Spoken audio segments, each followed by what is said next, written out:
everybody, and welcome to the third seminar of this 7-day Property Success Summit.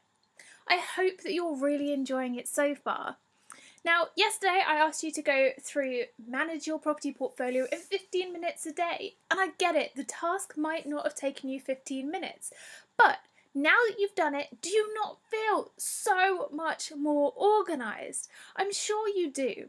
It's a massive thing to get your property portfolio in line, and if you can manage it yourself, it saves you so much time and money. So really be looking to do that and keep updating your property management records. Of course, tenants are going to move in and out, your property is going to change over time, different factors are going to be more of an issue for you, so make sure you keep an eye on it.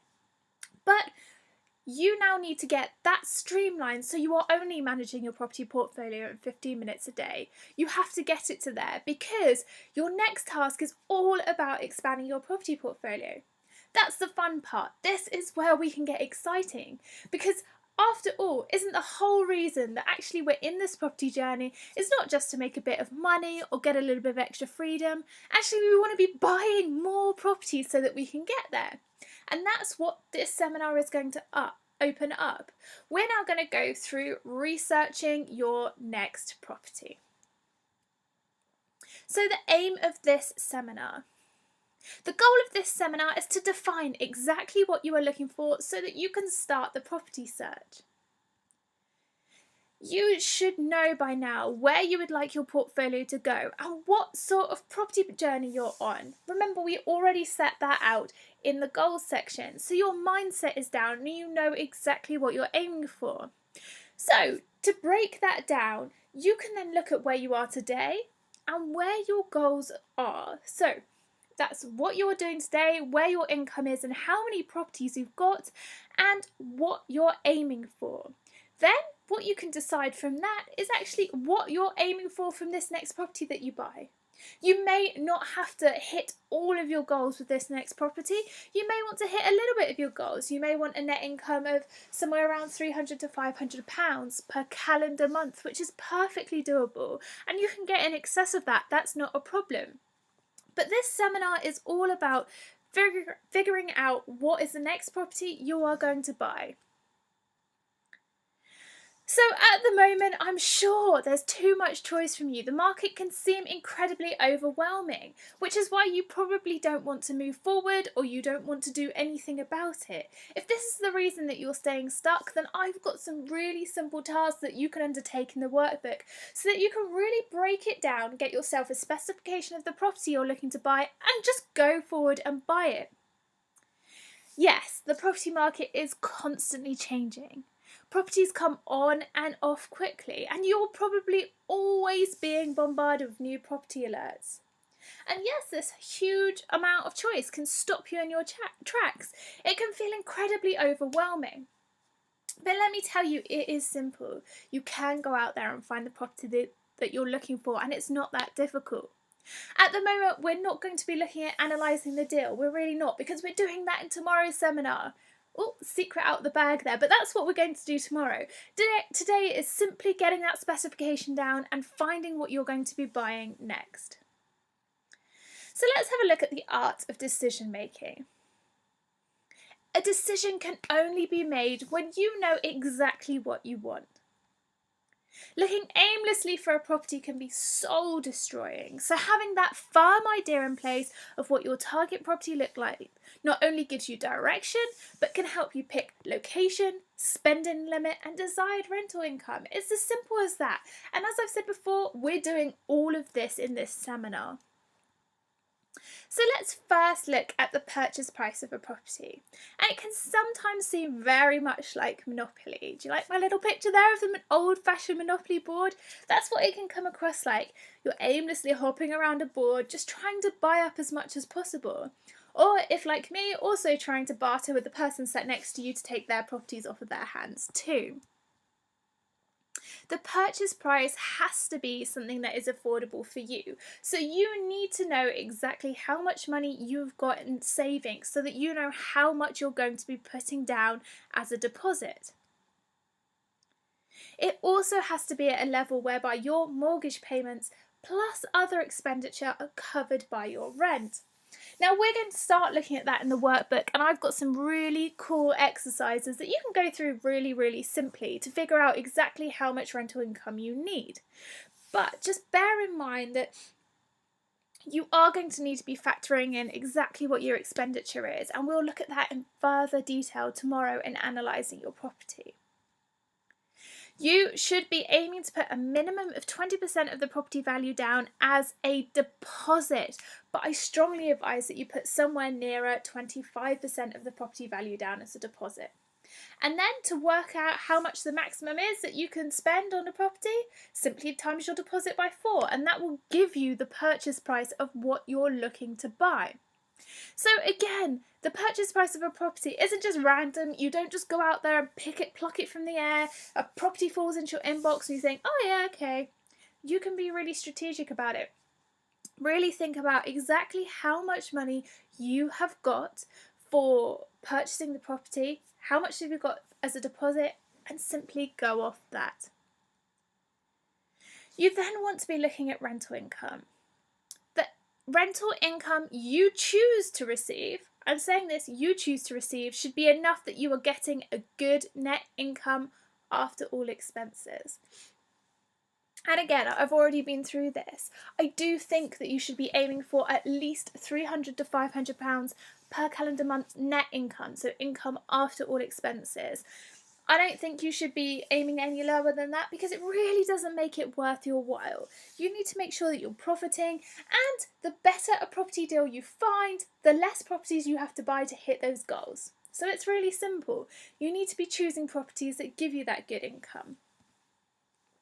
It also needs to be a realistic rent though. So if you're going and having a look at 2-bedroom houses, say up in Liverpool, and you think, oh, actually I want £1,000 per calendar month net income, well, you're not going to get that if you're actually only able to charge £495 per calendar month for a rental property. So make sure that you're researching this, and researching it is really, really easy. You can simply either Google how much income you want.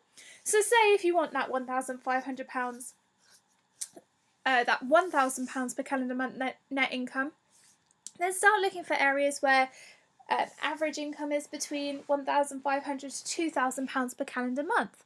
Really start getting strategic about this, looking at areas where you can achieve that, because it's pointless you having a look at areas trying to find these properties that stack up deal wise and actually you're unable to do it. So even before you start going to search engines and looking around areas, you need to be targeting the areas that are right for you.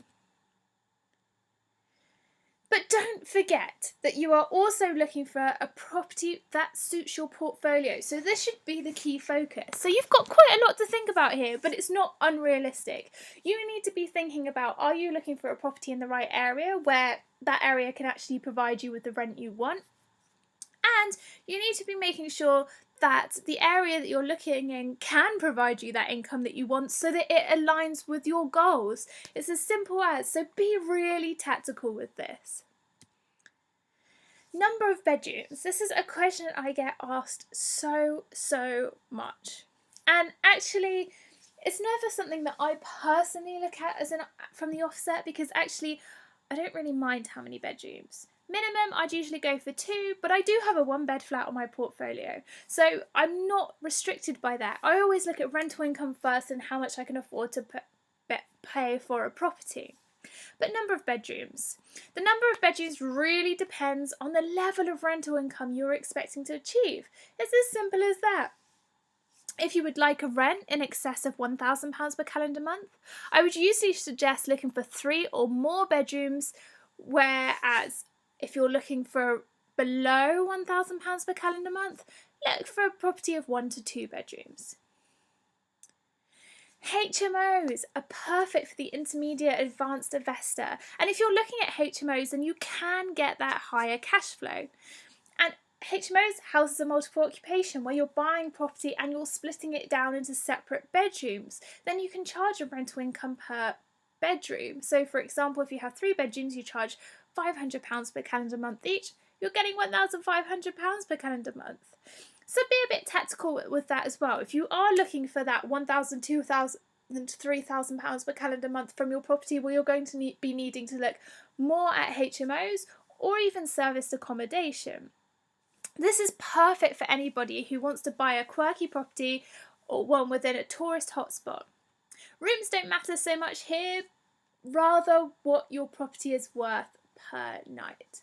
So if you are looking for serviced accommodation here and you're like, Natasha, no, I don't want that simple buy to let, I'm not doing HMOs, I'm doing serviced accommodation. Well, if you're looking at rental income, then you need to be looking at Airbnb or TripAdvisor and see what they're charging on a £1 per night basis. But let me also say this, studios can be lucrative, but also incredibly hard to get a mortgage on or sell on in the future. I try to recommend investors stay away from these types of properties unless you are confident there is demand for them. And in places like London or central cities, there are sometimes demand for studios, so you can get away with buying them and doing them up for rental. But be wary of that. So let's go back to number of bedrooms. If you are a new investor and you don't really want to get in at the deep end with the HMOs or the service apartments, well, why not just buy a 1 or 2 bedroom property? If you're looking for a higher income, buy a 3 or 4 bedroom property and split it up into HMOs. If you're looking for something a bit more interesting and you want to get involved more and be more hands-on landlord and you're buying in an interesting area, then serviced accommodation is for you. And if you want to get tactical and you want to buy pod style accommodation, student accommodation, or accommodation for central business districts or the centre of towns, then do have a look at studios. But do remember what I've said to you, that they can be difficult to rent out and they can be very difficult to sell on or even get a mortgage on. I'm also asked a lot whether you should buy a house or a flat. It's the age-old question which everybody asks. It's something that people PM me about constantly. Ultimately, it boils down to this. Where are you going to get the highest returns? And it is as simple as that. This will vary from location to location. As a very, very general rule of thumb, it's usually a practical start to look for flats in the very centre of a large city and houses outside this or in smaller towns or more rural locations. And that's as general as I can get. But seriously, it's where the returns are. So it's up to you to research the location and make sure that you know what is best for that area. Which moves us on to your ideal purchase. Your task is to fill in the workbook and produce the characteristics of your ideal property purchase. Depending on your experience level, you need to make sure that this is something that you are confident that with a little persistence you can find and buy. Within the workbook, I am going to be splitting it down into the specifications for your next property, the size of the property that you're going to be buying, and then you need to go out and find the locations where you could actually buy that property. And that's going to take a little bit of research. You're going to need to get on websites such as Rightmove and Zoopla and really tune into that and see where property prices in certain areas have an average similar to the purchase price of the property you're looking to buy. And that's similar to the rental as well. If you've already mapped out a rental income that you're looking to achieve, then you also need to find an area which has an average rental income of what you are looking to achieve, and then match the two together. Your perfect location will be the area which you can buy properties for the purchase price that you're looking to buy at, and you can achieve the rental income that you're looking to achieve and that you've set out in your specification. So it's going to take a little bit of research, but trust me, there are so many options out there, and I'm sure you'll be surprised by the places that you actually find. Mindset is key here, folks. It's what will drive this forward. So keep persevering. And look, if one thing doesn't work when you're trying to find location, then another might. And if you need help with this, then email me. Reply to this email, natasha@ncrealestate.co.uk. Let me know how you're getting on and let me know how you're finding this task. If you need help with location, then let me know what your specification for a property is and I can have a look with you. I really want to help you get this task down to a T because it's going to make searching for your next property so much more efficient.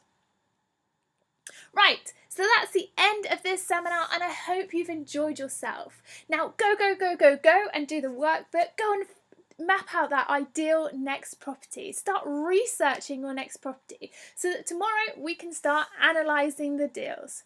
So I wish you every success tonight and I cannot wait to see you tomorrow.